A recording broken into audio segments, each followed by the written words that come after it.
সারাদিনের ব্যস্ততা শেষে বের হলাম রাতের শহর ঘুরতে। হ্যালো এভরিওয়ান, আসসালামু আলাইকুম। আই হোপ সবাই ভীষণ ভালো আছেন, সুস্থ আছেন। আমিও বেশ ভালো আছি। আমি বরাবরই ঘুরতে ভীষণ পছন্দ করি, কিন্তু বাচ্চা কাচ্চার জন্য এখন আর বেশি ঘোরাঘুরি হয় না। তবে সুযোগ পেলে কিন্তু ঘুরতে বের হয়ে যাই। আমার কাছে কেন যেন দিনের চাইতে রাতের শহরটাতে ঘুরতে বেশি ভালো লাগে।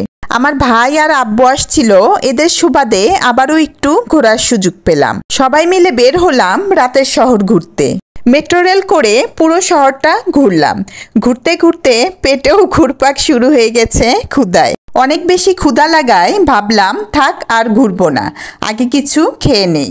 ভাইকে জিজ্ঞেস করলাম কি খাবি? ও বলল পিৎজা আর পাস্তা খাবে। পরে পিৎজা আর পাস্তা খেতে আসলাম রেস্টুরেন্টে। এই রেস্টুরেন্টের পিৎজা পাস্তাটা বেশ মজার। আমি পিৎজা পাস্তা খেলে এখান থেকেই খেয়ে থাকি। পিৎজা পাস্তা খাওয়ার সাথে সাথে পরিবারের সাথে সুন্দর একটি সময় কাটালাম।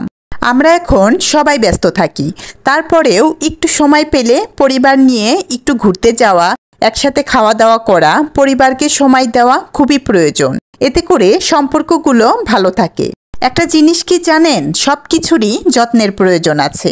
যত্ন ছাড়া কোনো জিনিসই বেশি দিন ভালো থাকে না, সেটা হোক সম্পর্ক বা আসবাবপত্র। আসলে পরিবারের সাথে কাটানো সময়গুলোতে অন্যরকম একটা ভালো লাগা কাজ করে। আর বাচ্চাদের কথা কি বলবো, ওরা তো বাইরে এসে অনেক এনজয় করেছে। আমার বাচ্চারা আরও বেশি খুশি হয়েছে মামা আর নানার সাথে ঘুরতে যেতে পেরে। আমরা পিৎজা খাচ্ছিলাম আর এদিকে বাইরে হচ্ছিল ঝুম বৃষ্টি। সব মিলিয়ে ভীষণ ভালো লাগছিল। কিন্তু আফসোসের বিষয় হলো এত সুন্দর ঝুম বৃষ্টির ভিডিও করার কথা খেয়ালই ছিল না।